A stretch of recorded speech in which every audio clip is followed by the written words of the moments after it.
This is the Can Crushers Wrestling Podcast. The following contest is scheduled for one fall. Let's go nuts! It's Jimmy Nuts! Drive out with a car! With your hosts, Mark Martinez. Remember, just because you're trash doesn't mean you can't do great things. And the English Professor. It's called a garbage can, not a garbage cannot. Hey, this is former WWE superstar Duke, the Dumpster Drosy, and you are listening to the Can Crushers Podcast. And welcome to another edition of the Can Crushers Wrestling Podcast. I'm your host, Mark Martinez, alongside the co-host, the guru, Mr. Chad Piranha. Chad, how are you? Recovering. Wait a minute. Glad to be done with the coronavirus and everything like that. No, I did not have it, but You look like you did last week. I look like I did last week. So, yeah, we're a wrestling podcast, but I have to throw some punches at Chad right off the bat. Last week, you hung around the studio for a little bit, and you played some MLB 20, and you instantly went home and bought it, and now you despise the game because after 3 seasons of Road to the Show, you are still lingering around in the minors and getting pissed off. I can't. The game sucks. It cheats. It does not cheat. It cheats. Well, I'll tell you mine then. Guys, we love this game. I've loved this game for years. I always play as my son. He wanted to be a third baseman this year. He was drafted by my favorite team, the Detroit Tigers. I played about a month with the Tigers, AA Erie, where I used to work. And then I'm traded because I was a bad influence or whatever. I picked the heart and soul the whole time. Bad influence. You gotta be the prick. So he then gets traded to Baltimore, which is Bowie, the Bay Sox. They're horrible. Erie goes around and wins the Eastern League Championship. I'm sitting in the bottom of the barrel thinking, all right, I'm crushing home runs faster than Bonds and Ruth combined, and I don't get out of the AA in 1 year. I make it to spring training the following year. I get 3 pinch hit at bats, Chad. 3 pinch hit at bats. Come the regular season, I'm like, I'm going to be in the minors. I look at it, I'm the starting third baseman for the Baltimore Orioles now. I don't know how this happens, what's going on. Yeah, I'm rated about a 78 right now, and it crushing. You, on the other hand, can't do a damn thing right. I can act like a jerk and I get rewarded for it. I act like a good guy, get rewarded for it. I threw a 7-inning shutout last night. 9 strikeouts, 3 hits over 7 innings. They pulled me out and put me back in the bullpen. So now you're in the bullpen. So now I'm in the bullpen. And you're only in AAA. And I'm only in AAA. And you've been traded twice. 3 times. 3 times. You started with the Angels. I knew you went to Cleveland, and I've lost the other 2. God, I can't think. I think I was with the Baltimore, and when Baltimore trades you, you're horrible. Now I'm Indiana or something. I don't know where the hell I'm. Oh, if you're in Indianapolis, you're with the Pirates. I was so irritated. I was pegging batters. I was that's why. No, I didn't do that till after they traded me the 3rd time. So the first guy up, I pegged him. You're pissed. Guys, we have some huge announcements. One I forgot last week with the English Professor about IWC, and then 2 more. If you notice the thumbnail, we might as well throw that right off because the thumbnail should tell you about what we're doing. We're bringing a tournament back. And the English Professor scraps his homework assignment pontification as we pick the coolest, how did we name it? The Can Crushers Coolest Gimmick Tournament. You'll hear the first round here in a little bit as we go through and pick them out of the hat like we normally do. And then Chad will get to talk about it afterwards. John and I give you our thoughts about what's going on in the tournament. Guys, that all starts tomorrow at 9 o'clock on our Facebook page. You know how they work. We've done them. We're bringing this one back, and it's fun. So you're excited a little bit. But yeah, I'm excited to get into this. Second, we'll bring up the IWC announcement, which I dropped last week. I forgot to say it because we were just into everything. Between myself, Justin Plummer, and Jenny Plummer, we have schemed something up that on October 10th, 2020, it is their Unbreakable pay-per-view. Okay? What do you think? Anything? We're going to be in the match. You have any thoughts? I'm hoping we're in the match. We are not in the match. I mean, if they can have the who's the toilet paper guy? He's so insignificant. I forgot. Oh, Elijah Dean. Okay. I mean, if he's in wrestling, why can't we be? Right. All right. No, we are going to host the after party. We are going to host the after party at the Carriage Inn. Nice. Right?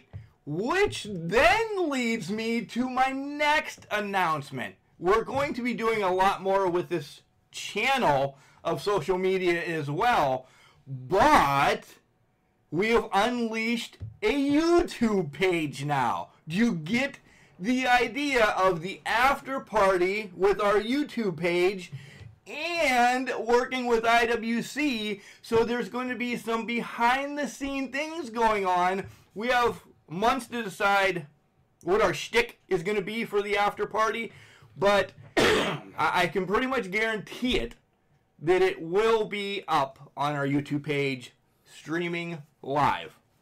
And for the fans of IWC that go and everything like that, we're going to have a contest. We're coming up with something right now. We're going to have a contest. It's going to be a toilet paper mache statue of Elijah Dean. Whoever has the best one will think up some kind of prize. That's a great idea. For the love of God, that's a great idea. We need to stick with this. Somebody write this down. Toilet paper man statue. Yep. God, that's brilliant. That is brilliant. Did you just think of that right now because you had no? Yes, clue? I did. I every so often I can think of something good off the top of my head. But we also might bring to the mix maybe a trivia night about wrestling in general, maybe IWC, maybe a sing-along. I mean, there is so many options going through my head right now, and the Plumbers have opened it up saying, you jackasses have been around for 7 years now. Go with it. Have fun with it. So you'll see them promoting it here in the next couple months, and they said go ahead and announce it. So October 10th at the Carriage Inn, following Unbreakable, we'll be there doing some nonsense. We'll figure something out to do. Yeah. That doesn't land us in jail, hopefully. But the toilet paper man dime is a must. Maybe we'll get some autographs together. Definitely throw in a shirt. I might have a koozie. I can order all this shit again by then. But we'll definitely figure something out. This is a brilliant idea, and hopefully all the Can Crushers will be able to make that this way. I don't have to be the only social media guy down there dicking around. You and the English professor can do something. Soup will be there drinking beer. Maybe we can bring up the Rated X Superstar to probably hit on women. I don't know what he's going to do, but yeah, Pat will do something. They'll figure something out. Paulie, come back. I just want to make this blow it up. John will be sitting there, criticizing everybody. Going over, he'll have his harem out in front of him, going over the proper use of the English language. I think his first one should probably be like Jock Sampson and Chris LaRusso should be his main students on that, but All right, Chad. So let's dive into wrestling a little bit this week. Raw and SmackDown were Raw and SmackDown. I mean, they put some stuff on, but there's nothing noteworthy. There's really nothing noteworthy. It's just... Well, we have another announcement at the end of the show about what we're doing next week. So make sure you listen because this is something we've wanted to do for a while. But teaser, it comes after you hear about the tournament. Go ahead. Sorry. Yeah, with without the audience and that, it's just not. It's not good. You know, I have to say, AEW put WWE to shame with the way they did it, and honestly, with the way AEW did it, I think this is the way wrestling should be shot. I don't need to see every Tom, Dick, and Harry in the audience. Have the focus on the ring and on the wrestlers. The people can still see, Right. but we don't need to have them as the focus. And I think this could be a learning thing for everybody. Yeah. All right, so Raw real quick. Edge comes out, talks about Orton. They've had to battle for 9 years. Nah. Becky Lynch drives a semi in. Does that get you wanting to watch it? No. They showed the entire Rumble match. That's an hour and 15 minutes. I saw the entire Rumble match at Royal Rumble. I tuned out. It's just a filler. All it is, just a time filler. The only thing, and I'm not saying this was even good, was the Undertaker, AJ, Gallows, Anderson thing that brought anything to meat. Yeah, that was the only thing that I cared for, and even then again, without the audience reaction, stuff like that, it just not the same. It's like almost like the people are just screwing around at a high level. And they brought Stone Cold out, and Stone Cold did his shtick. Stone Cold without an audience is not Stone Cold. No.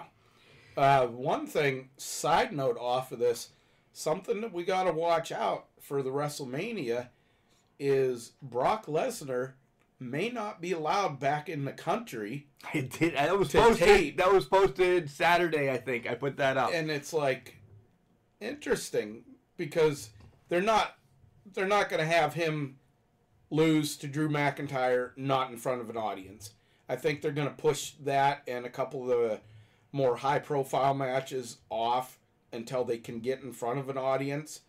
I think they're going to do something different. They're not going to have Brock lose with no audience, but they don't even know if they're going to be able to get him back in country. Yeah, I've also read that, breaking news, guys, that WrestleMania is now, WrestleMania with air quotes, let's say that, is now 2 days. It is Saturday and Sunday, beginning of April. 5 or 6 matches a night so far are on the line, and like you said, they just have Brock not show up and say, this is the way, I'm not going to do it. I was going down that same path as you. What do you do? Yeah. What I think is funny is a lot of people, WWE mostly, were laughing at the NWA and how they were doing their weekly shows, the power shows. Oh, they only have 100 people in the audience and everything like that, and it doesn't have the big arena feel. Well, guess what? Who's looking good now for the way they were doing things, and who's losing millions upon millions of dollars? Ticket sales, lost deposits with venues, everything like that. Well, I want to jump over to NWA about this here in a second, but let's cover. I watched SmackDown literally 15 minutes ago. It took me 15 minutes to watch this. Bradley Ruthers put this up Friday night that he turned SmackDown on. He saw Gronk come out to the ring, and he turned SmackDown off. I should have listened to him. He put it up on Facebook. I should have listened to him because I don't want to say that was the best thing on SmackDown. It wasn't the only thing on SmackDown because SmackDown was hot garbage. Yeah. Hot, steaming pile of shit. Yep. Gronk comes out. He does his shtick. It sets up a match between Elias and Corbin at WrestleMania, or whatever we're calling this year. We do have a couple matches. Daniel and Gulak take on Shinsuke and Cesaro. Team Yes wins, but it sets up a match for next week. If Gulak defeats Shinsuke, Daniel gets a title shot at Sami Zayn at WrestleMania for the IC title. Okay, we need to further something along. I don't know, 5 matches each night on WrestleMania weekend. 5 matches. I don't want them all to be hour matches. So I don't want to watch 5 hours of nothing. So they have to throw in, I'm not calling Daniel Bryan a filler match, but this is a filler match. Yeah, at this point. But Daniel and Sami Zayn have gone before. Yeah, this could be the match of the year. If they really let them. Of WrestleMania, not the year. I'm just, I hate to be the downer. No audience. I'm not really. You're just not into it. I'm not. Yeah, I'm not into it. I would get more entertainment and look forward more to going back and watching an old Starrcade or something like that instead of WrestleMania. Pump your roll, no teasers. Just that was a teaser. So Paige is pumped up that she's going to be here. She's going to be here. I'm excited. All right, Paige is going to be here. Paige was not there, and this was taped. This was horribly taped. Again, another one of these, we're going to try to sell it that she's via satellite. Paige announces that Bayley has to take on Dana, Lacey, Tamina, Naomi, and then the twist is Sasha in her WrestleMania match. Sasha kind of gets a look in her face, and Bayley leaves. The title's not going to change hands at WrestleMania. I will put something on it. It's not going to change hands at WrestleMania, but this is going to lead up to the Sasha Bayley battle that we've been clamoring for a while. They did it in NXT once, and it stole the freaking show at TakeOver. Yeah, it was one of the best matches in that NXT's ever had. I'd say top 5 matches. Then they show Bray and Cena from WrestleMania 30. I could give a crap. Back on the women's angle, did you see Sasha's outfit? Yo, what the hell? That's a thought that I had in mind. What the hell? Yeah, the whole leopard thing looks like it got ate out of the ass end or something. Wrong wording. Looks like something took a chunk out of her. Okay, that's better. Butt cheek, but that was different. I did laugh at the Miz and Morrison dirt sheet. Them being the New Day, the Usos, and Heavy Machinery, they're funny. Yeah. But I could have given a crap about the match. Because the match did nothing for that. It finally carried over Otis snapping and running after Dolph. That's it. Yeah, there's no excitement with the wrestlers or anything like that, with any of the storylines and that. And then Goldberg confronts Roman. They sign. They're ready for WrestleMania. All right, let's switch over to NWA, as this might be a shorter show because that's it. I did watch Impact a little bit though this week before we get to NWA. Not bad, not horrible. I've given it a chance. No OVW on Tuesday nights, no NWA on Tuesday nights. So I still like Kiera Hogan. I'm telling you, from WrestleCade, my favorite match was Kiera Hogan against Tasha Steelz, and Kiera's still working like a son of a bitch. Yeah, it was a good match. I've seen the reviews and clips of it. She's got the factor going. She's got the id factor going. The thing I'm going to say about Impact is, yep, they're definitely taped weeks in advance because no mention of anything going on about what's going on in wrestling. They were still actually promoting their 28th next show. weekend. Yeah, actually this coming Saturday night show, whatever, still promoting it. And I'm like, it's been canceled, guys. It's been canceled. This is like the editing that went on back over the summer where they didn't take Cornette's chicken joke out and aired it. Yeah. And then bitched about it afterwards. They should have edited that out. And then Ken Shamrock's going to be in the Impact Hall of Fame. Shamrock still looks good. No? I don't think so. He's not picking on the man's, obviously, for his age. He's in tremendous shape. He'd kick and your everything ass. Still, he'd kick my ass, which doesn't say a lot because my 5-year-old does that at times. He's just looking like a dried prune. Dried prune. All right, let's roll along to NWA as guys.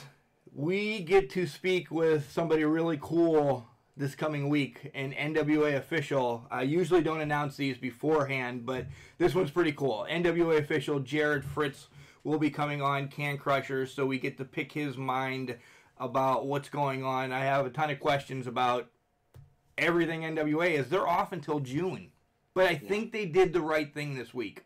They had their Super Show, which was going to lead into the Crockett Cup, leading us to where we want to be, announcing more teams, 2-hour show, and they pulled it back because they don't want people to think, hey, we're still going to go on with this. Yeah. They're, how do you put it? They're begrudgingly pulling things back. This is just causing a lot of issues with them, as with everybody. But they're playing it smart with what they're televising and everything like that. Another thing with NWA, did you see the interview with Nick Aldis? When was this? No. It was this week. They had a actual, he's in, I'm thinking it's his apartment or something like that, and he talks about everything going on about the Crockett Cup, worldly events, everything that's going on. That this man is legitimately, if he's not the best in the business, he is in the talk for being the best in the business. Oh, I agree. The way he carries himself, he's Ric Flair. The way he speaks, he's Ric Flair, Savage, not as hyped, but I mean, you know, he speaks well. Roddy Piper, maybe, and he's building a business of NWA. Like, he is, I hate to say this, but it's in my head right now. He's all in for NWA to take over the world, and he's got NWA on his back. There's others that are helping carry the promotion along as well, but you think of NWA right now, if you don't think of Nick Aldis, you're not thinking of the NWA that we're thinking of now. Yeah, he's definitely the cornerstone. And regardless of what you know, a lot of people go back to his time in TNA and Impact and everything like that. That's mismanaged. The bottom line is, you know, what's one person's garbage is another person's, you know, money. And Nick, you can make a superstar out of somebody that has the factor, and that is Hello, Hollywood Blonde, Stone Cold. Yeah, that was a drop by WCW. I mean, it's been proved time and time again. A little bit harder nowadays with the loss of kayfabe, no territories, stuff like that. But Nick he's rebounded, and he is the complete package for a champion. You want a wrestling match, give you a wrestling match. You want a brawl, he'll give you a brawl. You want, you know, interviews, he doesn't rant and rave. And it's just like you're waiting for him to just go monkey nuts, and he doesn't. He gets his point, he gets it across, and he just irritates the shit out of you because he's so calm about it and everything. And that's what I like about him. That's exactly what I like about him as well. So I'm excited. I'm excited to talk to Jared to see what he'll maybe let us in on about, are they going to bring Crockett Cup back? Where did he get his start? So on and so forth like that. Maybe he can't tell us much. I don't know. Yeah, we'll have to see. Be curious to see what and when I say this, it's not meaning to be demeaning or anything, but what information he has at the referee level, what he can tell us what's going on from his level versus, you know, being the champ or being, you know, one of the owners or something like that. And then we'll switch over now to AEW, and I saved AEW for last this week because we probably have a lot to talk about. I think they did their show to the best of their ability this week with what's going on. To the best that it could be done. Right. Period. They shamed WWE. And, you know, we talked about this offline. this may be a foreshadowing, or it should be a foreshadowing to how shows should be done. Focus on the ring. Maybe be able to see with good detail the first couple of rows of fans when it gets back to that. But put the focus on the ring. That's what they did, years ago. In Madison Square Garden, the Omni and stuff like that. The lighting was on the ring. You've seen a little bit of the fans. But it wasn't, there's, a fan up in the nosebleed seats with a Ziggler sucks sign or something like that. Put the focus on the guys in the ring. Yeah, that's what I'm watching it for. They put to shame the other shows. This show, I actually sat and watched the entire show. Yeah, I did, and I loved it. Cody comes out, and it's dark. Like, you don't see the seats. You only see Cody in the ring. And he's talking about the pandemic that we're going through right now and how things are going to change and how they're going to try to adapt. And then he welcomes out Matt and Kenny and Hangman, and they're just talking, trying to still build up blood and guts. But he also says, we don't know when blood and guts is going to happen. Before we get into the matches, did you guys see that it didn't say next week on when things are going to happen? It didn't say, hey, me and you are going to fight in a ladder cage match with dog collars around our necks. It said next Dynamite, because they're unsure if that set that they were at is going to be open for next week or if they're allowed to do it. So they're still going to do storylines however they can to keep things going, and it worked. It worked wholeheartedly. Yeah. I was upset that they had to interrupt Page's. He was getting a drink. He wasn't ready yet. I think he was caught off guard. But, yeah, the way they shot it, and Cody's just got, God bless the American dream. He's got his dad's gift for gab and way to put things so people understand them and don't, panic or whatever. He's not, I don't know what the hell we're going to do. We're just going to throw stuff together. No, he was nice and calm about it. He said, this is what we're going to do. We're going to do everything we can. And when it gets back to normal, we're going to hit it out of the park. Well, they pretty much... They did. They did. Great use of MJF this week. And you snicker. Such a dick. He is such a dick. He does not need to wrestle. I love that maybe once a match or once every other match, him and Sean Spears and Telly and then Jake Roberts and Archer, they're betting on matches. Wardlow's just sitting there being the man. They're just betting on matches. Even that shows the storyline that he's a giant douche. Yeah, no, he is, but he's the dude's funny. I hate him just because it's funny, but you hate him to love him. Yeah, you've got to. If you don't have Twitter, just make up a fake account or something. Just to follow him. Just follow him and the stuff that he and says. And us, of course.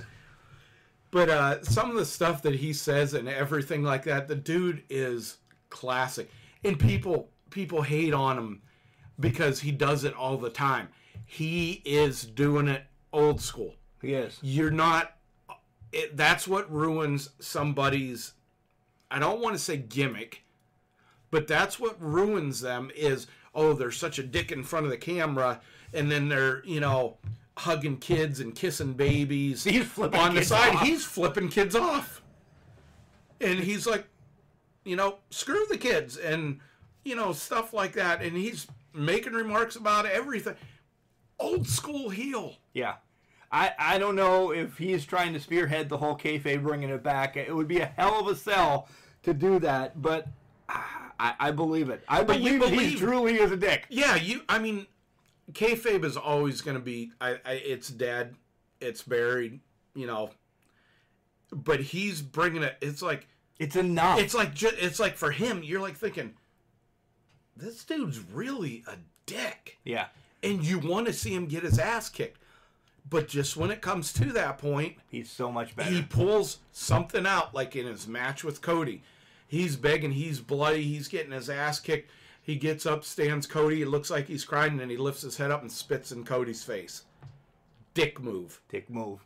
But Did he did you it right. Did you see? And again, guys with the graphics on AEW, I love you. I'm a nerd. I read every graphic. Brandy Rhodes is never going to announce again, but she has to tonight. Did you see her face then? She kind of just shrugged because she knew the graphic was going to be up there. Well played, AEW. The graphics. You get the Lucha Bros against the Best Friends. Orange Cassidy is sleeping everywhere. You hate him, but he's carrying it along too. He's a little bit better. I'm just the gimmick is Laziness. is running. You know what? Like Jim Ross said, what the king of sloth style. And Jim Ross, what the hell is that shit? I'm like, oh Lord, okay. It sets up for a Best Friends against the Lucha Brothers. Maybe all three of them. They're gonna have a parking lot brawl. Cool. That's the old school. Yeah, but is this gonna fall in the social distancing thing? Are they gonna have to be? If they pull a match off like Joey Janela and that idiot did the other night, the social distancing where they wrestled 6 feet apart. I did not see that. You've got to look that up. It is one of the stupidest things. It's right along with the rolling hand grenade and the invisible guy. Oh. Penelope Ford, Riho, Statlander, and Shida. I don't know. It is. Did you see? I'll pause there in a minute. Did you see after Cody gives out his phone number for everybody to text him, tweet him, whatever? I did. I'm experimenting to see. It is, of course, computer generated. You're not texting Cody. You're texting, something like that. But he sends you stuff. He sends you pictures of his dog. He sends you pictures of him working out. This has clearly been something that has been in the work for a while. To have that many people, I instantly did it, Chad. Instantly did it, of course. Now Cody Rhodes will not stop texting me, though. But you're getting stuff from, that's you. You're getting stuff from him behind the scenes. That's cool. Is my stuff going back to him? I don't know. I'm gonna bet he's seeing. He's gonna have millions to read through. He's probably seen a lot of this stuff, and it's just like anybody else. They'll see some lucky guys will get replied back to. I had Billy Corgan reply back to one of my tweets about the Crockett Cup when it was still on, that I put on. I've had the one podcast is following me on Twitter right now. Damn it! Give me a Dark second Match? here. Talk. No, the Booking the Territories is following me now. Nothing like promoting other podcasts than ours, Chad. Good job. Well, no, I'm kidding. I get along with all of them. I actually talked to some of them. So Ringside Podcast in Louisville, I know Daniel Spencer real well. I've talked to the guys at Dark Match. By the way, pause for a minute here. The Dark Match Podcast guys, kind of on a little bit of hiatus as one of them are sick. So, guys, however you want to do this is me. Don't throw hate at the other guys on our podcast, but thoughts and prayers are out to them because he's quarantining himself for 14 days. Yeah. He's not sure, but he's just, hey, we're taking a break from Dark Match, and shout out to them. Get well, and let's collaborate together because I think it would be great. We have some of the same people on sometimes, and they cover IWC as well, but they're great guys. Let's just hope everything works out for you guys. On a much lighter note, you're talking about workouts, Cody sending you stuff now. Have you seen Camille's pictures from her workout? Yeah. Oh, okay. Camille. Back to AEW. What else? Oh, two big people show up on AEW. Two big people show up on AEW. And the Dark Order, Chad, he cannot reach his back far enough. The Dark Order announces that their leader is there, and it is Brody. The Exalted one. Get it right. One, whatever. The leader. And it's Brody Lee. we had this probably this pinned was- for a while. Yeah. We figured that out. The second one is Team Elite is down a member right now because one of the Jacksons are out. I didn't see Matt Hardy being the next guy. So that was a bit of a shocker. That was a throw. That definitely threw me off when it was him. I figured they were going to pull somebody different, but then Hardy, and it's like they're still recognizing that he has some left for the ring by bringing him right into the freaking mix right off the bat. And I think, one, he'll carry his fans over. That's huge. Two, I think he does have stuff left in the ring on this week-to-week basis instead of 7 days a week, twice on Sundays, WWE live shows. I mean, the guy's around our age. He's up there in wrestling years, so I think it only expands his wrestling career. Look at Dustin. For the love of God, we've talked to Dustin at WrestleCrate. He said this is what has expanded his career. Yeah, they're out of, like Dustin said, he felt like he was in a prison before, and he was just going through the motions, and it was killing his love for wrestling. And now, he just absolutely loves it. You can see it in his promos. You can see it in his matches. Geez, you watch some of these older things with him. I watched a tag team match where he brought in Ricky Steamboat as his surprise partner against Larry Zbyszko and Arn Anderson for the NWA tag titles. Dustin looks, minus the aging body-wise, he looks just as good in the ring now as he did before. Yeah, he really does. All right, one more thing from each of us on AEW. You can go first because mine's funny. Well, mine's kind of sad. It's, this was a first week in a long time that I didn't see this. The Bunny was not on AEW. I was pretty disappointed. It hurt. She needed to be on there.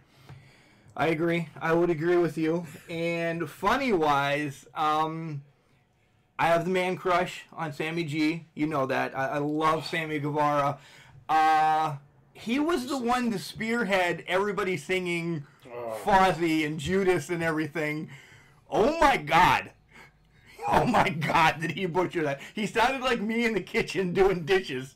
He sucked during this song this week. It was so on purpose. And did you see Jericho's Dying. A couple of times that they caught him? Jericho's trying not to fall on the floor. Yeah. Laughing. Guevara's just one of these guys. He's a step above, like what I say The Miz is, because I hate The Miz. I just don't like anything about him except for his wife is pretty. The Miz, so you watch The Miz and Mrs.? Occasionally. My wife I loves that. haven't done it lately, but that's the only thing good with him is Guevara is just one of those guys you love to frickin' hate. And that's why I have a man And crush he's on him. funny, but he is funny. I can't wait to the day that, he's sticking his tongue out and somebody belts him in the jaw or something like that, but... And he did nothing but sing that song, but he remains relevant. I'm going to hate to say this, and this is a really big compliment to him. He reminds me of a very young Eddie Guerrero. Nice. In his body language, in his humor, in the stupid stuff that he does, but in the serious stuff, in, the take home, the wrestling part of it. Yeah. He reminds me a lot of Guerrero. And if you look back, Guerrero was... He was an ugly dude to look at when he was first in wrestling. I mean, he had the Billy Ray Cyrus mullet ×2. He was tiny, but he just had the gift for gab and doing the shit that got under people's nerves. Speaking about doing stuff to get under people's nerves, the English professor is biting at the bit to get on the show to bring on the coolest wrestling tournament that we're going to do. You'll hear us break it down here in a minute. But before we do that, we have to tell you about Collar and Elbow. Collar and Elbow? Who are they? They make some sweet-ass shirts, and they brought out their new spring line. Five shirts? I think it was 5. 4 or 5, yeah. And the designs are great. Get on collarandelbow.com because we won't do justice to what they look like. They're awesome. And just remember, with these shirts and that, people, they're not like just regular T-shirts. Obviously, we've talked about the comfort and everything. But if you're, a female that likes the sculptured shirts or whatever, they have those. They have regular shirts. Hats, hoodies, tees. Everything you want. So there's something out there for everybody. Yeah, they have old school look, they have new school look, and the comfort. Again, Al and Chad have said, can you say something besides comfort? No, because that's the selling point. The selling point is the comfort.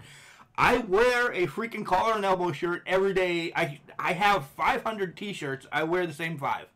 It's unbelievable. My wife is like, I'm washing the stitching out of this. And that's a lie because you can on these shirts. No, they're excellent quality. Sorry for the comfort thing, but they are comfortable. As a hunter, I've paid $70, $80 for shirts and stuff like that. So I'm comfortable when I'm out in the woods, when I'm up in the deer stand. These things are as comfortable, if not more comfortable, than anything I've had, and at a fraction of the price. And you can get more of a price reduction if you use our promo code CANCrushers. Chad, what do we do with that code? Type it in. Go to their website in our order. Type in Can Crushers. Capital C and Can. Capital C's, yes. See, you're screwing me up now. I know. I twisted up to see if you know this whole shtick by now. You do better. You're getting better. Well, it's old age. It is old age. All right, let's go to Al, and then I'll come back with the English professor to break down the new tournament, the Can Crusher Coolest Wrestling Gimmick Tournament, and then Chad and I will be back to wrap this up and tell you one more huge announcement. Wrestling. A love and a passion we all share.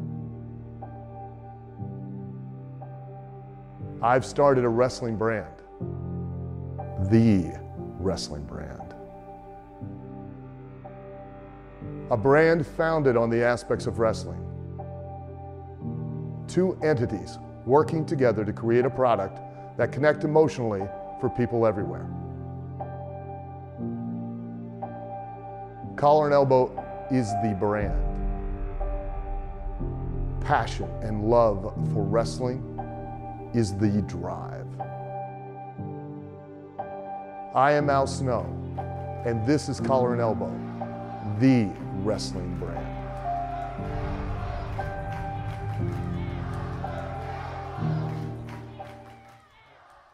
What's up, guys? This is Jared Fritz, official for the NWA, and you're getting Ref Fit with the Can Crushers podcast. And welcome back to Can Crushers. I have the English professor on the show. He's called a day early, so yes, folks, this is pre-recorded and set to go. But what do you have going on that you're calling me? It's been a while since the Can Crushers Nation has enjoyed a tournament. So I think it's about time we had another tournament. We've had some fun ones.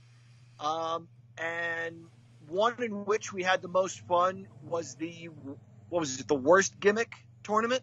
Yes. So I started thinking, wrestling is all about gimmicks.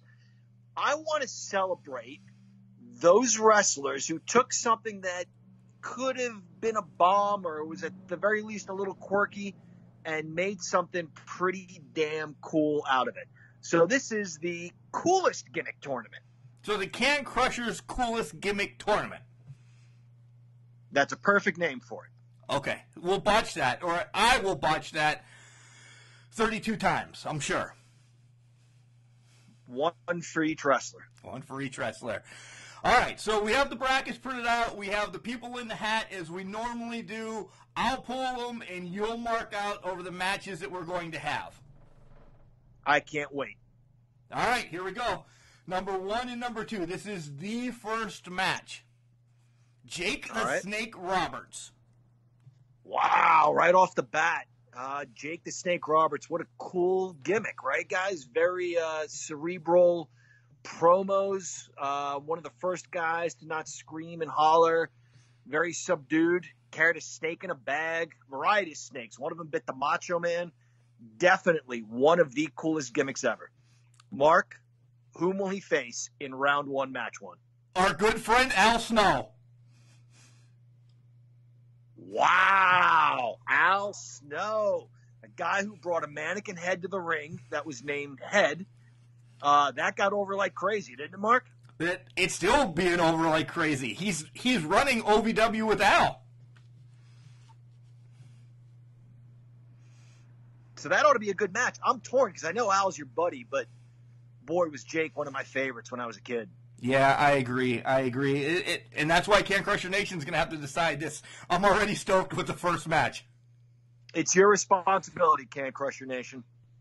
All right, match number 2, pulled out of the hat, is Goldust. Dustin Rhodes. Boy, this was – I remember when Goldust was announced. He hadn't appeared yet. It was, I think, at a pay-per-view or a TV taping or something. Howard Finkel says, "Introducing Goldust." And that's all it was. You know, we didn't know who he was. But I remember saying to you, I was at your house, you said, "That is Dustin Rhodes. I guarantee it'll be Dustin Rhodes." And it was. And it was so blatantly, obviously Dustin Rhodes. But he made the most out of that. And to a certain extent has carried that with him into AEW, that same kind of persona and look. Yeah, and we saw Dustin at WrestleCade, and he said more of the original Goldust could be coming back. Not the gold form, but this red and black what you have, so a little demonic. I look forward. And, you know, we'll see several more people in this tournament. It doesn't matter what their real names are or what other personalities or characters they portrayed. The name they have in this tournament is, for the most part, how they're remembered. Yeah, for sure. Goldust is going to be taking on Ric Flair. Oh, man, that's another tough match. I don't know who gets my vote. I'm the Nature Boy. What can you say? He took something that existed a generation before and just raised it to the nth degree. Of course, Nature Boy Buddy Rogers, first NWA and WWF World Heavyweight Champion, Nature Boy Ric Flair, second man to hold both of those belts. We can go on for days about Ric Flair. Needs no further explanation. Goldust and Ric Flair, incredible. And by the way, Goldust does the best Ric Flair impression I've ever seen. Better than mine. He does. He really does. Yep. Third match, the Russian Nightmare, Nikita Koloff. Nice. Nikita Koloff. Who knew? I thought he was the real deal. That guy was committed. There's a story Arn Anderson tells where he wouldn't relax. Even on the plane with nothing but wrestlers, he wouldn't relax and just let it go. Even Ric Flair says he'd work out at the gym, and Nikita would make sure not to talk to anybody because his English is supposed to be great, and he doesn't really speak Russian, so he would just grunt. Grunts. Yep. Grunts all the time. He's going to be taking on Big Daddy Cool Diesel. Dad. Holy cow. Another situation, Kevin Nash hit this one out of the park. You could see his coolness factor in WCW. They weren't quite sure what to do with him. They tried a few things. Nothing really stuck. Vinny Vegas had the potential to be one of the coolest things. Showed up in WWF as Shawn Michaels' bodyguard. And Diesel was Vinny Vegas, once again, just taken to the nth degree. Very cool. Very cool guy. Big Daddy Cool. Big Daddy Cool, yeah. He's going to be taking on, John, this is one of my sleepers, one of my favorites. No. Well, no, Vinny, yeah. Nikita Koloff against Diesel. Yeah. Sorry, go ahead. I'm getting excited already. Match number 4, pulled out of the hat. One of my underdogs yet favorites in this, from Monrovia, the Question Mark. Wow. This was probably meant to be as a joke. Guys, NWA is kind of on hiatus right now, right, Mark? Yeah, until June. Yeah. That's a darn shame because it's probably my favorite promotion going right now. The Question Mark, I don't know what the deal was, if this was meant to be a joke or something. This has caught on like crazy. This guy is a lot of fun. That chop does look devastating. All kidding aside, the guy's a decent worker. He's committed to what he's doing. His matches are fun to watch, whether he wins or loses. Yeah, I agree. And he's going to be taking on the Big Boss Man. Big Boss Man. I guess he was a corrections officer in real life. And this is part of the genius of Vince McMahon, too, whether we love him or hate him. He taps into who people really are outside of the business and, plays off of that a little bit. So Big Boss Man, it was Big Bubba Rogers. Again, fun character in WCW as a bodyguard. Came over to WWF and was a corrections officer and played off of that. Handcuffed guys, beat them with the ball and chain, beat them with the nightstick. Brutal cop.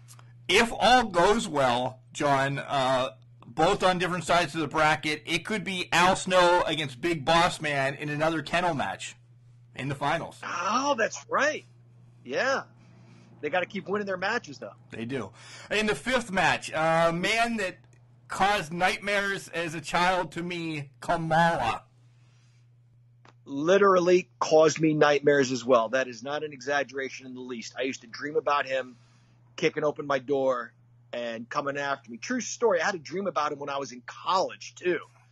And then we finally were face to face. Like, same deal. He was kicking open my fraternity house door, coming to get me. We finally were face to face, and we both started laughing. And he was like, not to the extent, he didn't say like, this is a gimmick, but he was just like, I'm just playing or something like that. And we were friends after that.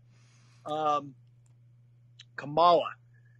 I believe Jerry the King Lawler is responsible for Kamala, according to shoots I've seen with Mr. Harris. Taking on your favorite in this tournament, Razor Ramon. Needs no introduction. Yeah, Razor Ramon. I told Scott Hall this when I met him. I was a huge wrestling fan, and I was a huge Al Pacino fan. 15, 16 years old, and here comes a guy who's a wrestler who's portraying an Al Pacino character. Cuban gangster, drug lord, kind of hinted, but never really said outright. This, again, had the potential to be corny. Here he is showing up as the Diamond Stud. Same look, different name. Guy got over like crazy. Another guy, maybe not on par with Ric Flair, but we can go on for days about Razor Ramon. Nothing more need be said, though. Yeah, Scott Hall in the AWA was one of my favorites in the AWA before it became all those gimmicks. Yeah. In match number 6, we're going back a little bit. Adrian Street. Love this guy. Underappreciated. I hope he goes far in this tournament. Obviously doesn't have the name recognition that a Razor Ramon or a Goldust has. This guy said he dealt with homophobic slurs, and he just decided, okay, if that's what you want to call me, that's what I'm going to do. Not unlike, in IWC. The guy who uses chairs now, and he's collecting belts and beats people over the head with chairs, and the referee never hears it. Dylan Who sucks now? Dylan Bostic. Bostic. He said, okay, Justin Bieber, that's what you guys want. That's what I'm doing. And that's what Adrian Street did. You guys want to call me all these horrible names? Fine, we'll go that route. And he went for the glam look. He was all dolled up. Guess the guy's a legit fighter, too, and can really whip some ass. And he could probably, all those fans that were calling him bad names, he probably could have twisted them and stretched them all he wanted. So, badass gimmick. The guy wore a lot of makeup, kind of dressed like a girl, and then got in the ring and beat the crap out of people. He's going to be taking on the longest reigning IC champion ever, the Honky Tonk Man. Oh, my God. I don't mean any disrespect. Honky Tonk Man is way cool. An Elvis impersonator. Again, that had the potential to bomb. Honky Tonk Man did a great job with that. One of the greatest heels. Really knew how to work a crowd. One of the first heels that I could remember that didn't tell fans how stupid they were or ugly or fat or whatever. Told them how beautiful they were, how much he loved them, how much he appreciated them. Brilliant work. Yeesh, though. I think Adrian Street is just going to twist him into a pretzel. Moving along to match number 7. Speaking about heels, probably one of the best in the business from Iran, the Iron Sheik.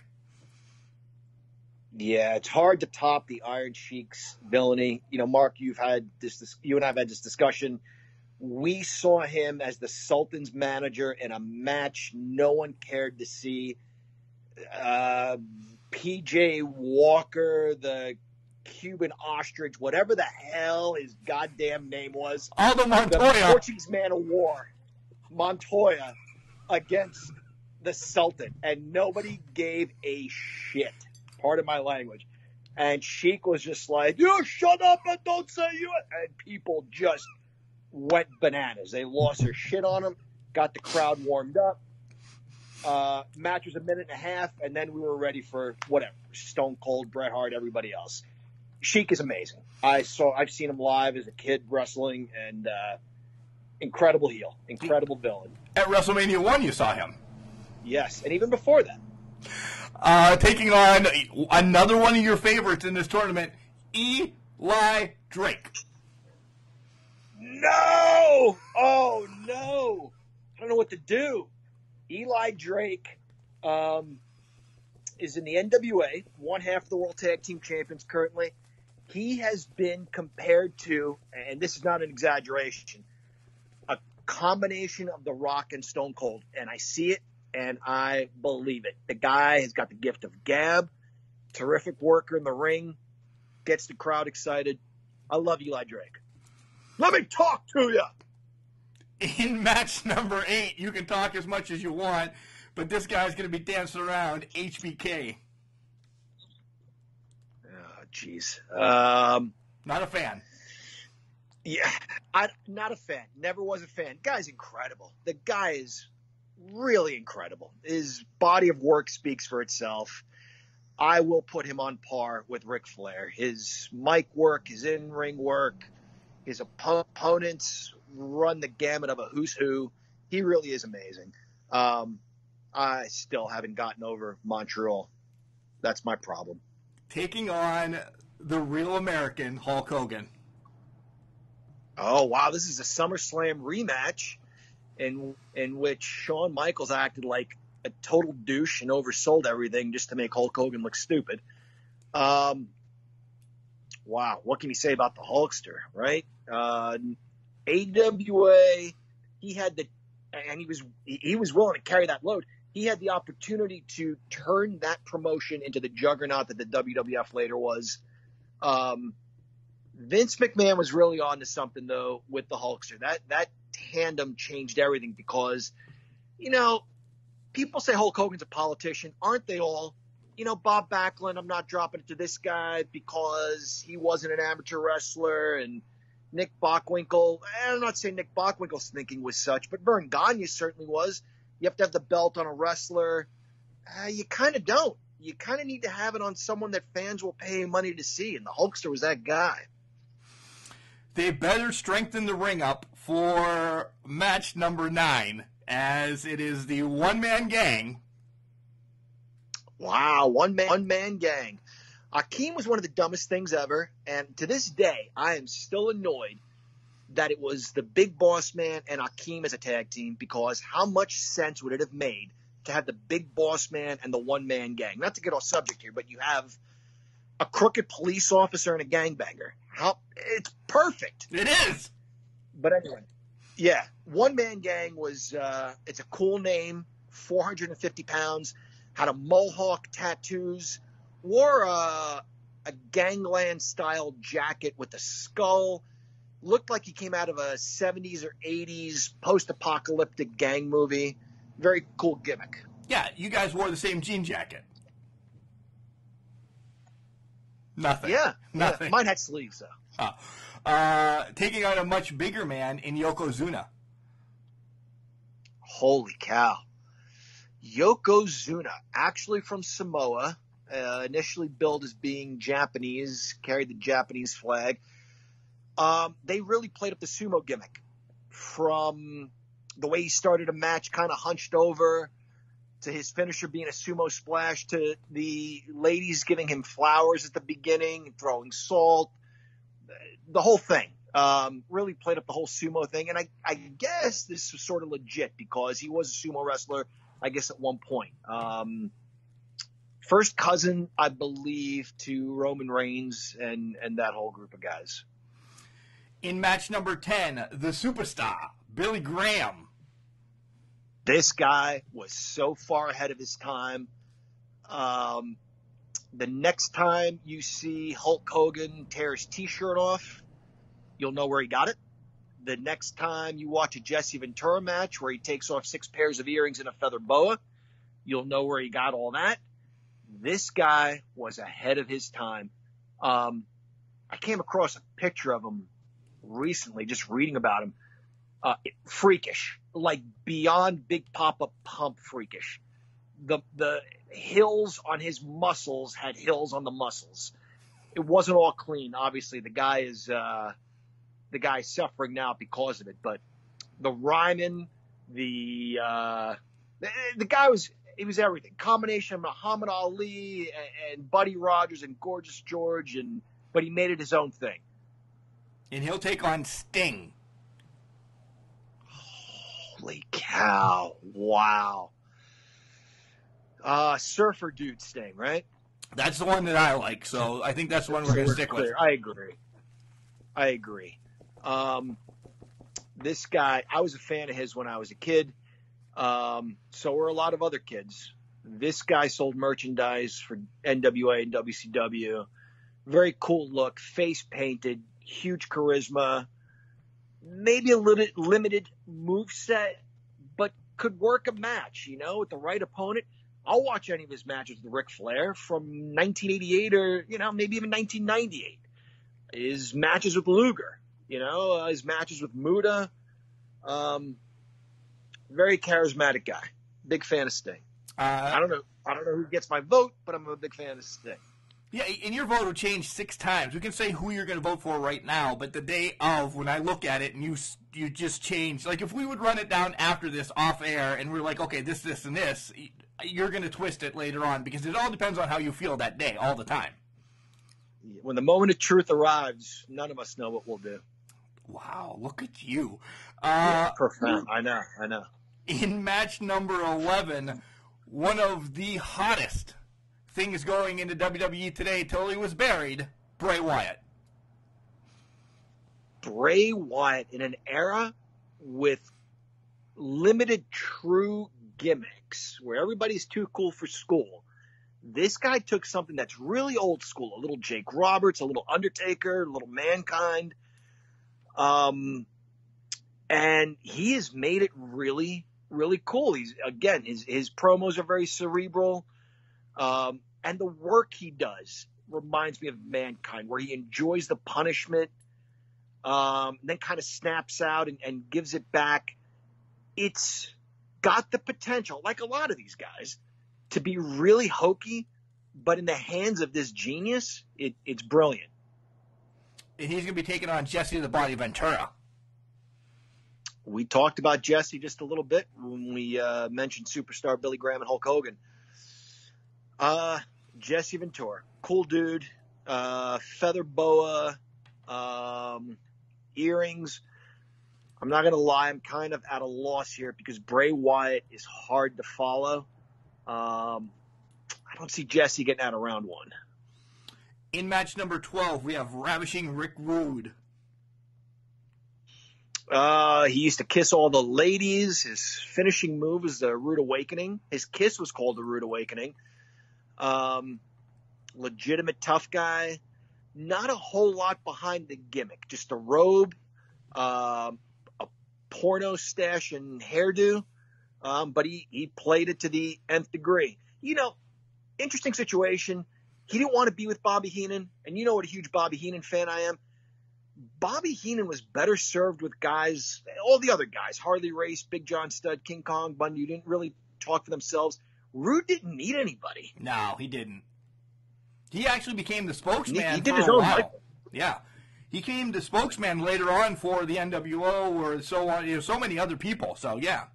He's going to be taking on the $1 Million Man. Holy cow. Man, is that tough. 2 huge heels from the late 80s, early 90s. The $1 Million Man, rumor has it, was originally supposed to be Tully Blanchard. I don't think he'd have done the job Ted DiBiase did with this. Villainous, thought he could buy anything, bought championship belts, the $1 million belt, the world championship belt, kicked basketballs away from kids when they got to 9 dribbles. Terrible human being. Terrible human being. In match number 13, The Undertaker. Not my favorite, but my pick to win it all because the guy was given like a zombie character and originally paired with Brother Love, which is kind of dumb if you ask me. Debuted at Survivor Series 1990. And we all knew it was Mean Mark. One look at him and we knew it was Mean Mark. Originally introduced as Kane the Undertaker. We found out later he chose his brother's name because he believed him to be dead. And we all know that that wasn't true. Kane was very much alive. But anyway, here we are 30 years later, and we're still talking about The Undertaker. This was going to be my final. If they ended up on the same bracket, I thought, I don't know what the hell is going to happen. But nonetheless, it is the first match. He'll be taking on Stone Cold. Holy mother of Moses. Yeah. Wow. These guys had some battles. This had they been at opposite ends, this very well could have been the final match, kind of what you just alluded to. I don't even know. I don't know who gets my vote, but Stone Cold, what can you say? He changed the game. He took things, we mentioned Hulk Hogan earlier, he took things from Hulk Hogan into a completely different direction where instead of, hey kids, do the right thing, it was, hey kids, F off.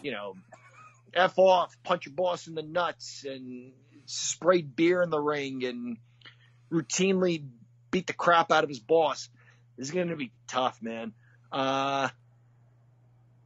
These guys wrestled, and I might as well share it. It just occurred to me. These guys wrestled the night Owen Hart died, actually, which is sad. They've wrestled many, many other times, and it was never a bad match between these guys.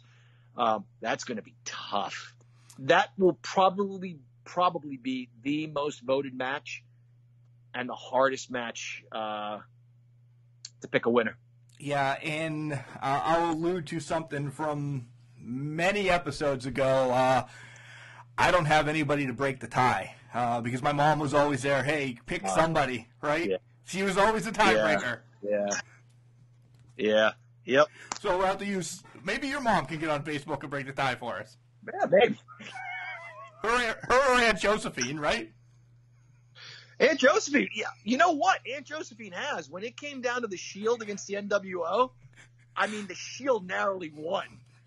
My wife was like, look, the Shield means everything to my son. My husband loves the NWO. Please vote. And I had relatives from Italy voting for the Shield just because of my son. Yeah, which is awesome. Matchup number 14 is where we're at, and it's Mankind. Mankind. We struggled with Mankind or Cactus Jack. By the way, guys, you probably figured it out by now. Yeah, I like both too. Mark was saying like, oh, English professor, why are you calling me? Clearly he's got the name in his hat. Mark, I don't mean to blow the storyline. You're bringing down the wall. Sorry. Yeah. Mankind, I think, was once again taking something that was already cool like Cactus Jack and taking it to another level. This guy caused himself pain because he felt he deserved it. Just a psychotic character, but a sympathetic character until he puts the mandible claw on Jim Ross or some other guy for no reason and then feels badly about it. Mick Foley did an incredible job with this character. And then he evolved from there. I guess, started to not take life so seriously, or maybe it was therapy for him. He carried around a sock, tried to be happier about things in life. Brilliant guy. Mick Foley's brilliant. He's going to be taking on the Ultimate Warrior. Damn. The Ultimate Warrior, again, limited skill set, maybe like Sting, but no doubt he made crowds erupt. As soon as the music hit, as soon as he ran to the ring, he got crowds excited. Also, who's who of opponents, squashed them all. Ultimate Warrior is very, very charismatic. I don't see him getting out of this match, though. Speaking of music, every time you heard the bagpipes, Roddy Piper. Yeah, Roddy Piper.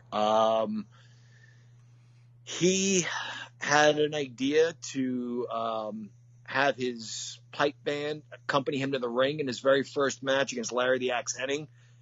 Got his ass whipped in a matter of like 15 seconds.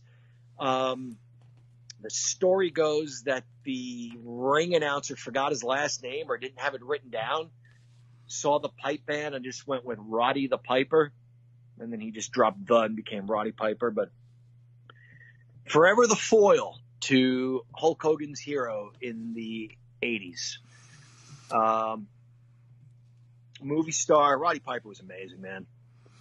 And he's going to be taking on somebody that's just strictly business, Nick Aldis. Oh, wow. Nick Aldis, the NWA World Heavyweight Champion. You know, we talk about gimmicks. Maybe we think we know something about the personal lives of a lot of these wrestlers. I don't know a whole lot about Nick Aldis' personal life, but what I see of him in the wrestling business, you know, you borrow from the greats and you make it your own, and that's what he's done. He wears sharp suits. He is billed as sort of a wrestling machine. So, you know, again, did he maybe borrow a little bit from Ric Flair and guys like that? Perhaps. He surrounds himself with 3 guys and a beautiful woman, so there's that. This guy is very good.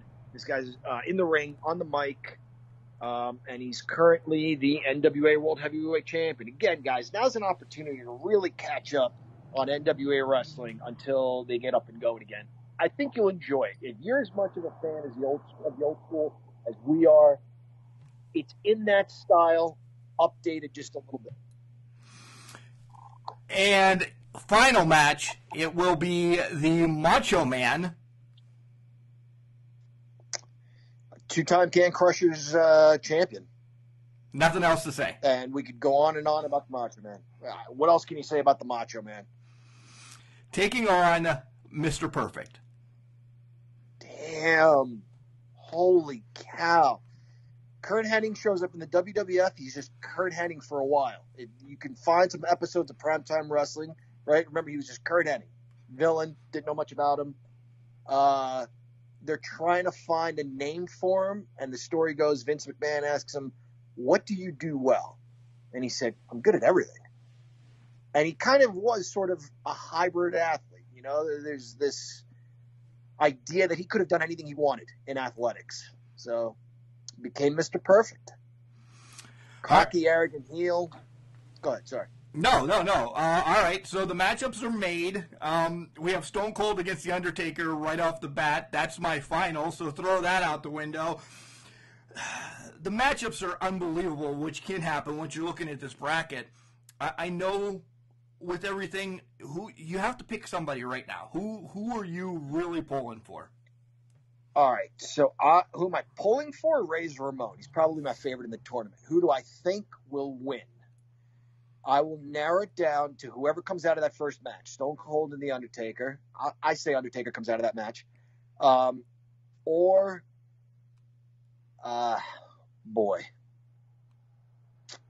No, all right. And the Macho Man. The Macho Man's a 2-time champion. Always goes deep in these tournaments. I'm saying either Undertaker or Macho Man. But you're pulling for Razor. I'm pulling for question mark. I'm pulling for Razor. I'm pulling for question mark because what? Why? It's now. Such a mark. It's about the now, John. But right. Who do I really see?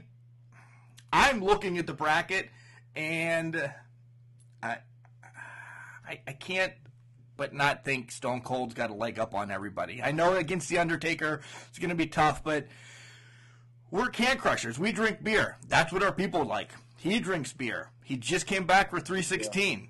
Yeah. It's going to be hard. It's going to be hard to beat Stone Cold. I agree.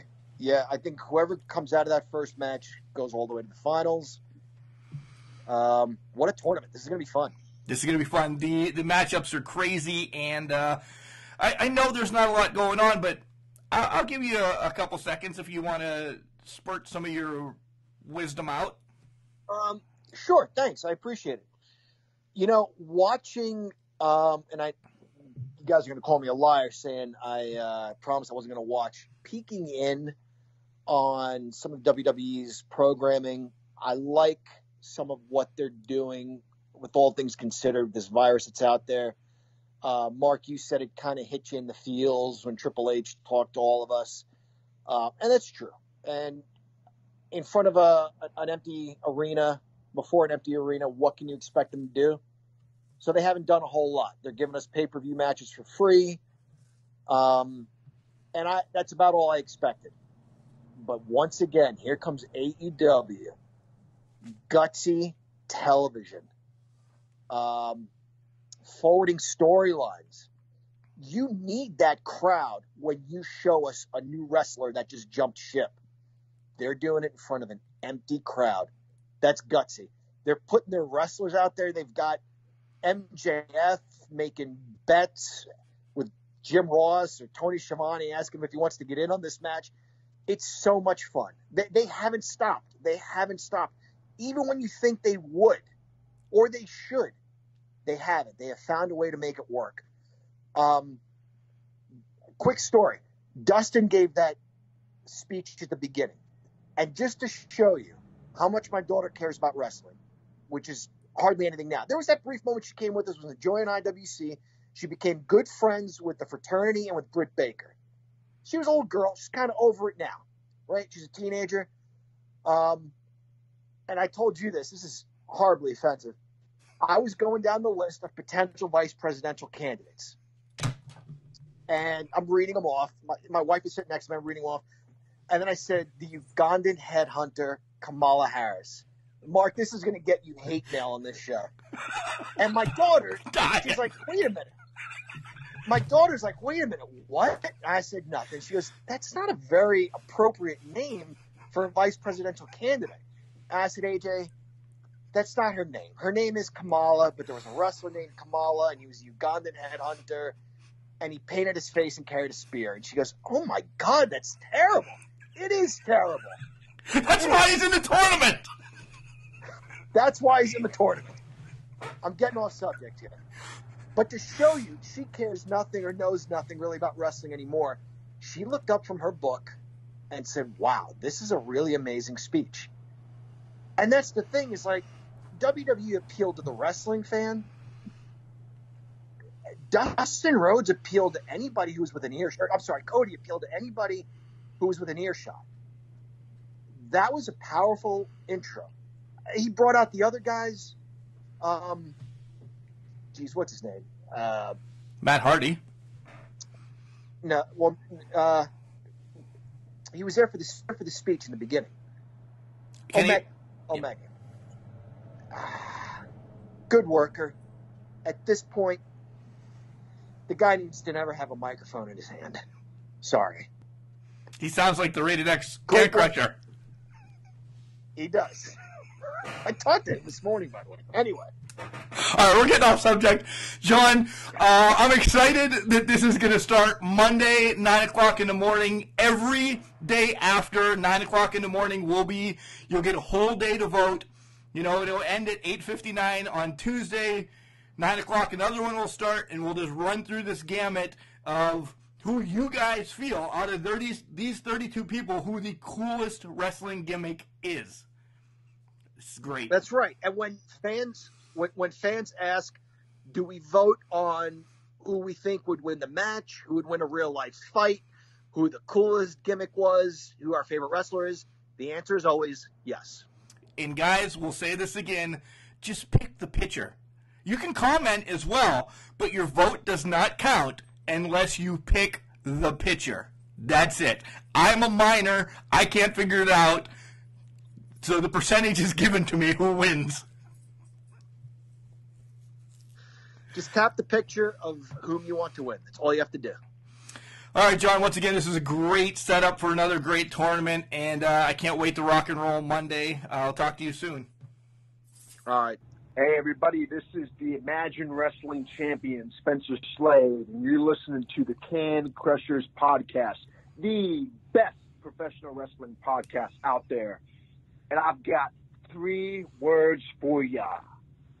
Fear the gear. All right, Chad, what do you think about the tournament, the coolest gimmick tournament that we have going on? I like it. It's, it brings back a lot of memories, and, you're looking at these guys and like, oh, okay, some of them that have been out of the limelight and that. I'm looking at the bracket now. There's going to be some big names taken out in the first round. Well, look at the one that John and I kind of showcased a little bit as it's Stone Cold against The Undertaker, and this is what I thought was going to be my finals. They both have a following, and they're meeting in the first freaking round. That's the way we do tournaments. Hat picks the game. There's the one that I'm interested in. I think it's going to be a walkaway. I think it's going to be a 99% to 1% thrashing. I think Al Snow's going to kick Jake Roberts' ass. I hope so. Al Snow running amok. He's got a tough side of the bracket, though. On the other side, my pick, hopefully, with my heart, is the question mark. With my head, I'm not sure, but with my heart, I'm a mark, so I'm going with the question mark from that side. Yeah, that's actually a tough side. There's some really good ones. I'm thinking my pick from that side is going to be Rick Rude. Wow, that's huge. So again, guys, this tournament starts tomorrow, Monday the 23rd, 9 o'clock on Facebook. All you have to do is pick the picture, and hopefully we have more names in the hat as we always do, because I don't like ties. So if a tie happens, somebody's stepping in. Both are eliminated and somebody's stepping in. Nobody's getting a bye in this. This bye bullshit is for the birds. You have to win your way to this damn thing. That's a good way to do it. That way John's, plants in here that he thinks is going to win. Exactly. He's not going to skank through with 49.9% and 50.1% win. Through. Well, think about that. Skank through, slide through, Okay. All right. Let's release our next big announcement, and it's going to take place next week on the show. And we've been talking about this. We've come to terms that, holy hell, with wrestling kind of being on a timeout, we can still cover 5-10 minutes of what goes on. But for the most part, next week, and you brought this one up to both of us, so go ahead, have your due. Here we go. Pat himself on the back. That's twice today. He's not going to be on the show next week if he keeps doing this shit. Go ahead. We're going to review older pay-per-views, and we're all going to agree on the pay-per-view and give our, what do you call it? Assessment, yes, of, what we thought of the pay-per-view from everything, just like a pay-per-view from nowadays. Match quality, review probably all the matches. Yeah, we'll review all of the matches, obviously lending more time towards the main event matches. Ones. Any underlying stories from back then, things like that. I think this is going to be a fun one because this is when we were really fans. We were young, and this is the waiting on Wednesdays at the newsstand up on Main Street for the magazines that come in. I love the newsstand. This is when we were fans, and this is when we looked at things as fans. Now, because we weren't out there telling everybody about it. Yeah. The social media was not there. It didn't exist. But I'm looking forward to this, and the one that I picked, or the one that I thought I just threw out there, I watched this week again. And you'll watch it again. And I'll watch it again, for the purpose of the program. But just the looking back, some of the stuff that they did and the match. It's Just awesome. tell them which one it is. We're gonna tell. We have to. This way, if they want to watch it, either listening to the show with us or watch it and then see what we have, it is Starrcade 85: The Gathering. Yes. And this has Dusty Flair. It has Magnum Tully's I Quit match. You had the whole lineup of other matches. I was remembering all the matches, and this is the Rock and Roll Express against Koloffs in a steel cage, and this is Nikita. This match takes place after the Rock and Roll Express had first won the tag titles from Ivan Koloff and Crusher Khrushchev and had lost them back to the Russians. Yeah. This was like the blow-off match of their series. Yeah. Because next up for the Rock and Roll Express is Midnight Express. Yes. Yeah. And then you got classics like, and I say this was a classic, Manny Fernandez and Abdullah the Butcher. That we've had Manny on the show, and he actually talks about this match. If you go back and listen to that, there's just podcast. a lot of good matches. There's some funny matches that you're like, what in the hell were they thinking? But I don't want to get into it anymore because then we're going to start talking how we feel about it. Yeah. So next week, the three of us, it'll be one long show. We'll get Collar and Elbow in there somehow, but it will be us literally touching on what happened in wrestling, unless there's a huge story.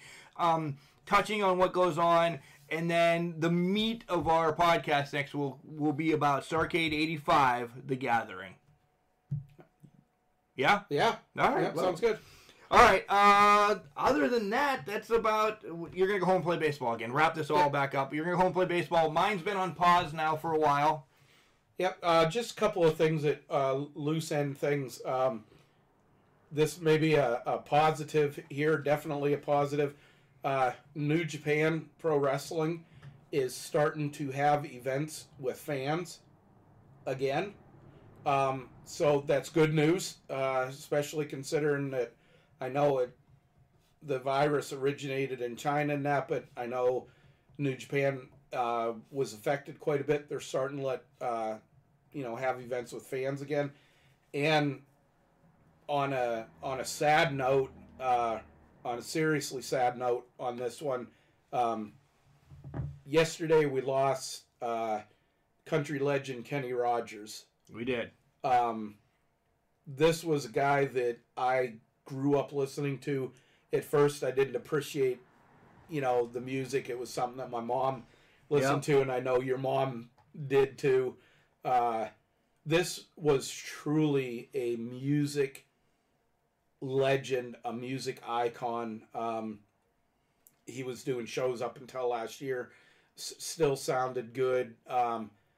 So many wrestlers used a lot of his music in that for entrances and that. This is truly a loss for the music business, but Kenny's in a better place now. He's healthy again, and we're gonna miss him. On that note, real quick, what was your favorite Kenny Rogers song? You'll laugh at this, but Islands in the Stream with Dolly Parton was my favorite one. That is second. Probably, you like The Gambler. No, The Gambler's great. Mine's Coward of the County. There's something about that song that just resonates.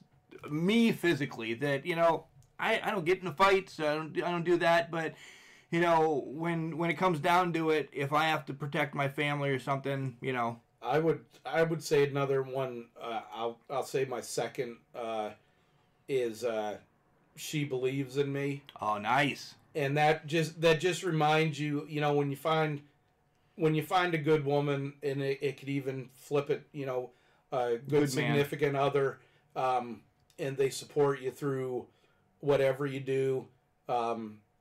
Decisions and everything, and you stick together and everything like that. Really good song. And, like I said, this is a tremendous loss for the country music scene. And he's going to be sorely missed. Guys, on that note, I want to bring it back up. We still got I'm going to say a couple weeks probably of roughness around the corner for us. So I want you to support all indie wrestling, and two that we continue to promote here and there all the time. Here and there is not the right word I wanted. All the time we promote them. IWC has a network out there. It's IWC Network, IWCWrestling.com. Sign up for their network. It's $9.99 a month. OVW right now is giving out a free 2-week trial for their network, and then theirs is $4.99 a month. High Spots network itself has, I don't know, I'm going to say 1 million, but they have a ton of wrestling on there. That's $9.99 a month. And if you're not going to buy a network, buy a shirt. Reach out. Pro Wrestling Tees have them. Collar and Elbow, again, because we don't want to forget about Collar and Elbow. Or just reach out to Ray Lynn, Amber Nova, Jack Pro Pollock. Wrestling Tees. Yeah, all those guys have something.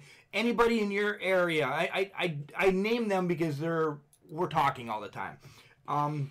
Support those guys. They are, Ray Lynn's a beautician on the side. Well, guess what? She can't do that, and she can't wrestle now. So she's got no income. Buy a shirt. That little bit that she's going to get from the shirt is possibly going to be your next meal. I hate to say it like that, but that's where we are right now. You need to go out and buy stuff from these guys, anything. Along with that, supporting Elijah Dean does not mean going out and hoarding toilet paper. Yeah. Well, unless you're going to start building your toilet paper sculpture. Yes. Yeah. But that's not the support we're looking for here. Go on seriously. Go help these people out. One other one, I don't know if you were aware of, New Japan Pro Wrestling is putting free stuff out on their website. Wrestle Kingdom Day 1 was the big one that comes to mind. Hey, guys, go and look at these guys. Yeah. Go and look at this. You want to see good wrestling? Go and look at them. So, guys, just support as we're trying to do our best, bringing all these guys on a spotlight. And again, you guys heard that NWA official Jared Fritz will be on the spotlight this coming Wednesday, and man, we're excited. Yeah, I'm pumped for this one. I want to see a different perspective. Talk to a referee. All right, Chad, just because you're trash doesn't mean you can't do great things. It's called a garbage can. Not a garbage cannot.